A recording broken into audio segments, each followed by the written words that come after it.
attended this really beautiful talk once with this Indigenous woman, Lila June. She was talking about how when we're of mixed descent, of mixed race, how we really serve as this like bridge between all of these worlds. I'm feeling that more as I'm older, especially through the plants so much. It really led me on this path of knowing that you didn't have to choose one or the other and that you could integrate it all, and how beautiful that is. And yeah.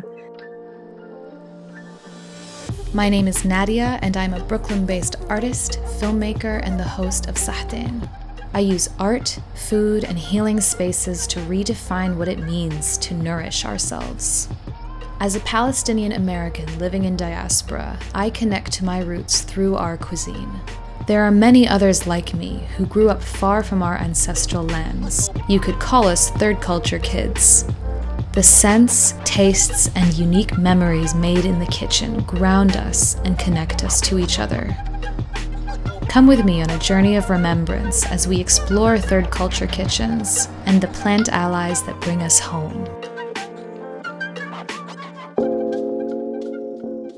The scent of fresh mint is cooling, comforting, and deeply nostalgic for many of us. This inviting herb is used in so many different ways and invites us to open to our inner wisdom. Adrienne Fisher, an herbalist and medicine woman, has cultivated a beautiful relationship with mint and all of our ancestral plants. Before we start, because we both have tea, I would love to just take a moment and and welcome the tea into the space with us as well. Beautiful mint.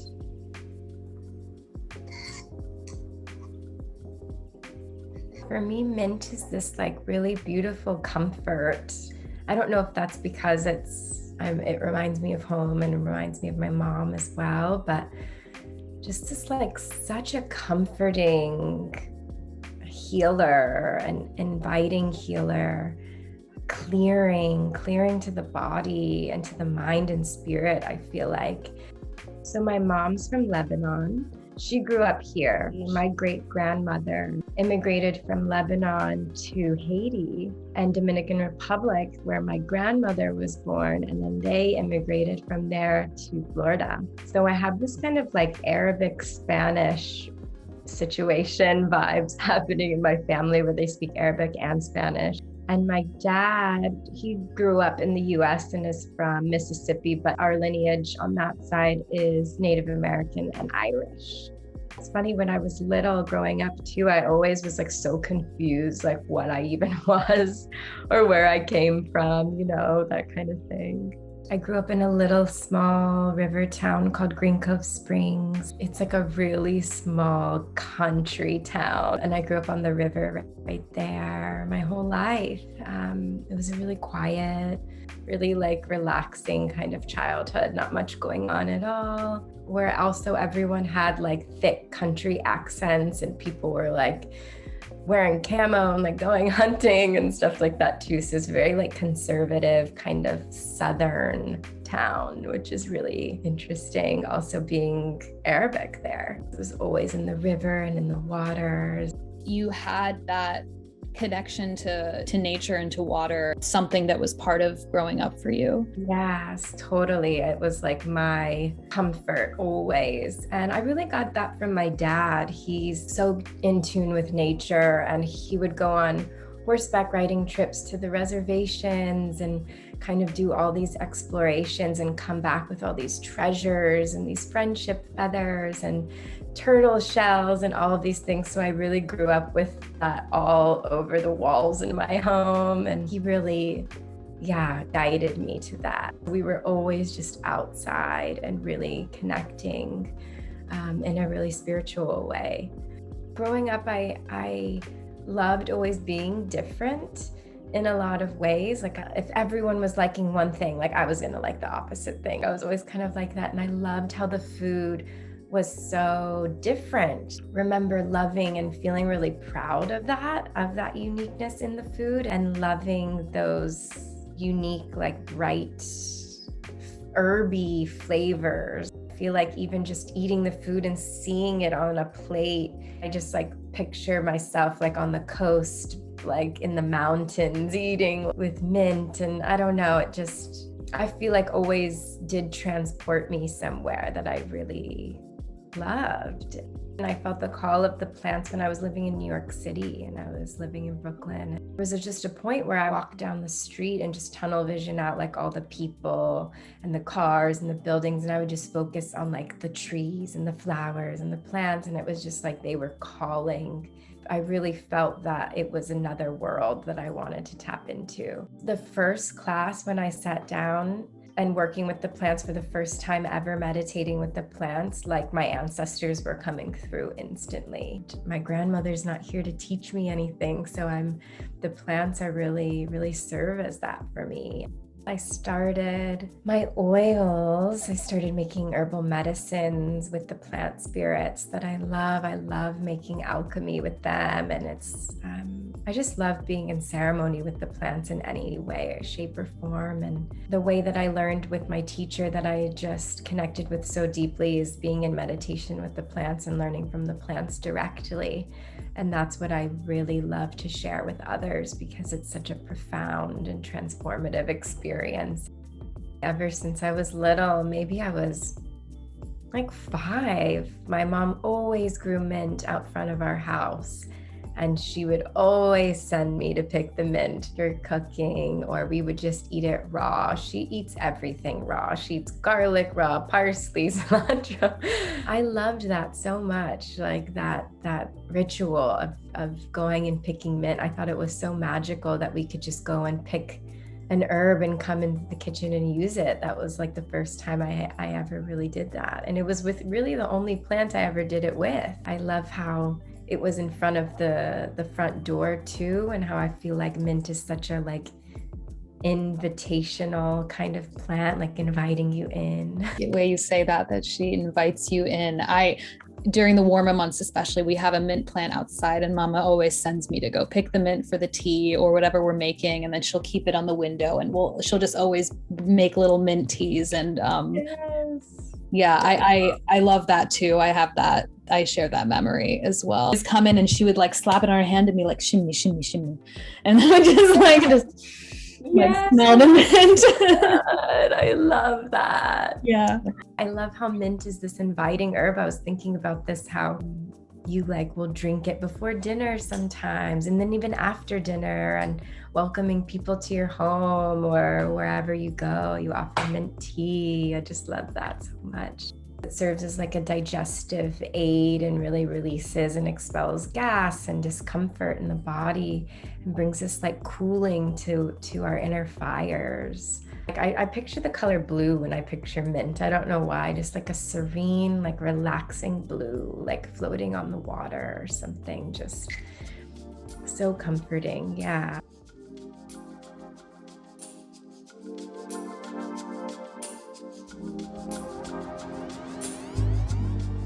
Ahlan wa sahlan bikum. Welcome back to our kitchen. Today, our dear friend is mint. Mint is one of the most cozy and comforting and nervous system easing plants that we love so much.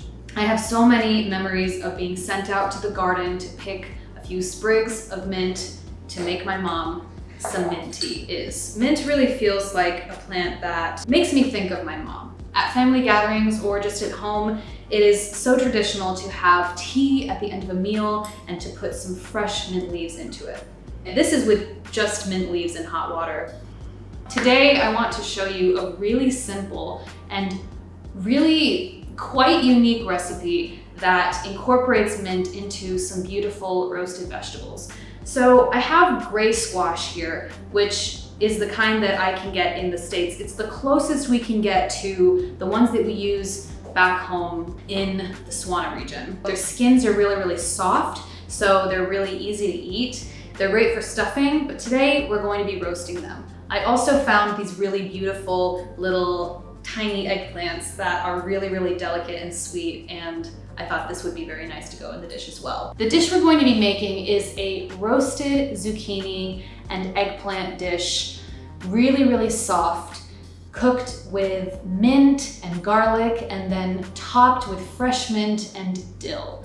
It is so, so yummy. You can eat it with bread and lebne or just on its own. I have pre-cut my gray squash and some eggplant, about 2 of these little eggplants and 3 or 4 of these gray squash. So I'm gonna lay these out on a baking tray. We're going to also throw in here a number of garlic cloves. You can use as many as you like. I have 1, 2, 3, 4, 5, 6, 7, 8 garlic cloves here. Use more if you like. I'm gonna put them in skin on so that they get nice and roasted, and we're just gonna squeeze them out of the skins at the end. I'm gonna top this with a number of things. First, a few tablespoons of oil for it to roast in. A few good pinches of salt to draw out the moisture. The salt is especially important for the eggplant because it really helps it to not have that kind of chewy texture that sometimes eggplant can have. Just takes some good cooking downtime and a good amount of salt. We are also going to add dried mint. Now, dried mint is one of my favorite things to have in the kitchen, and it is one of my top staples for my kitchen and for everybody. I recommend having dried mint. You can add this into a salad. You can add this into so many different dishes. It's so versatile, it lasts a long time, and it really, really adds a fresh layer to whatever you give it. So we're gonna put a few good tablespoons of this dried mint in here. And this is really gonna soak up into our vegetables very beautifully. And then I would like to add some black pepper.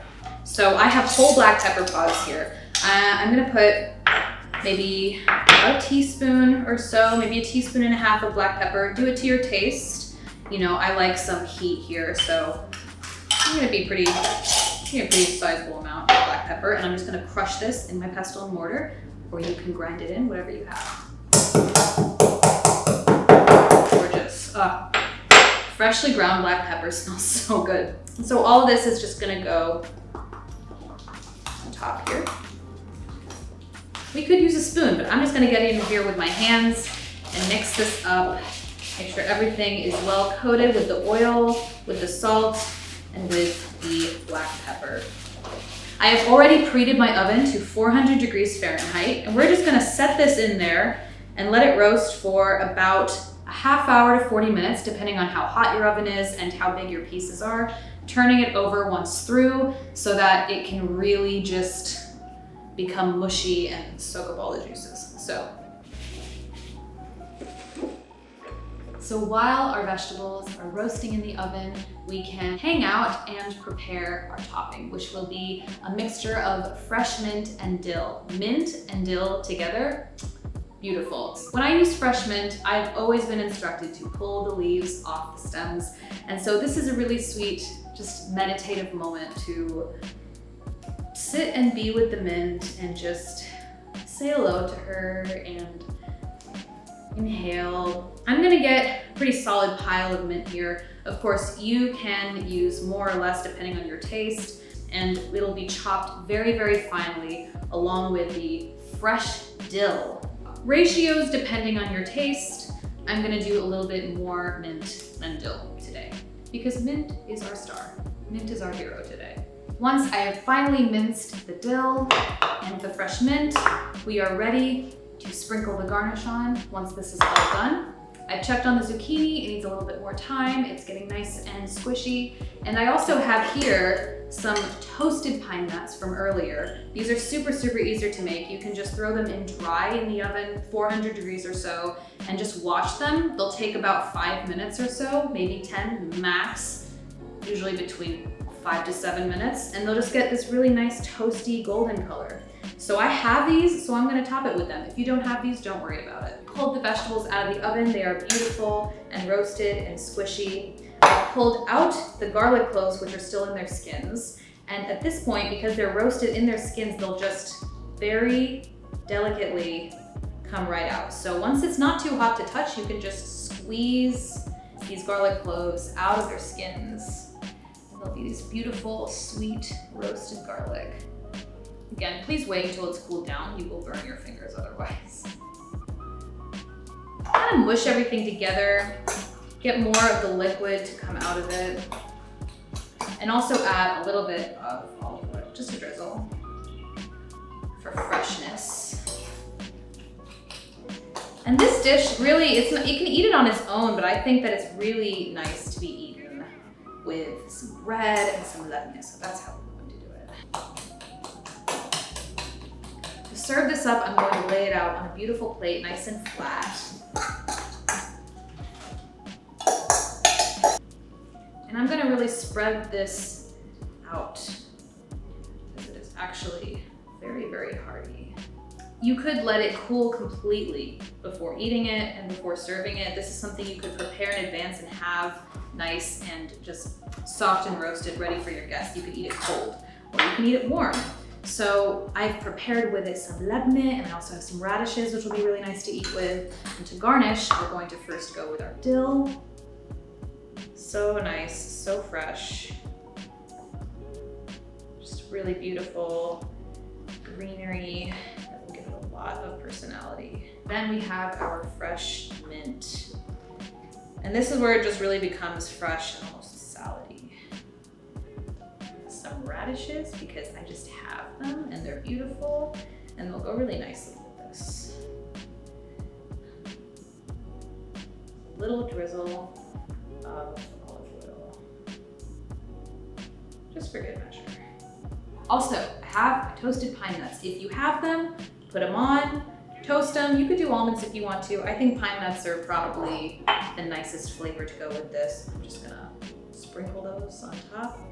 And there you have it, a beautiful zucchini roasted with an eggplant and so much mint. It's so special, it's unreal. I have some flatbreads in the oven. Let me pull those out. Let's make a little bite here. This smells really good. Okay, appetit.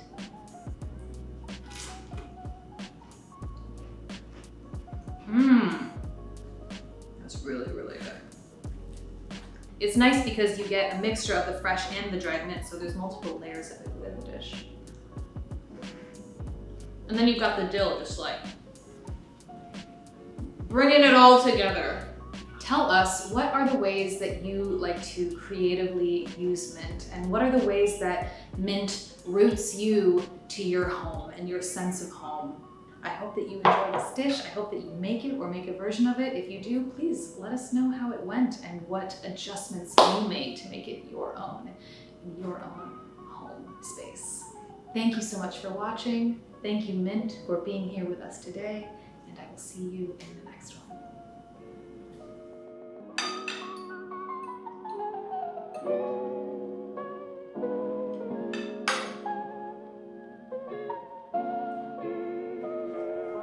And cut. Come here.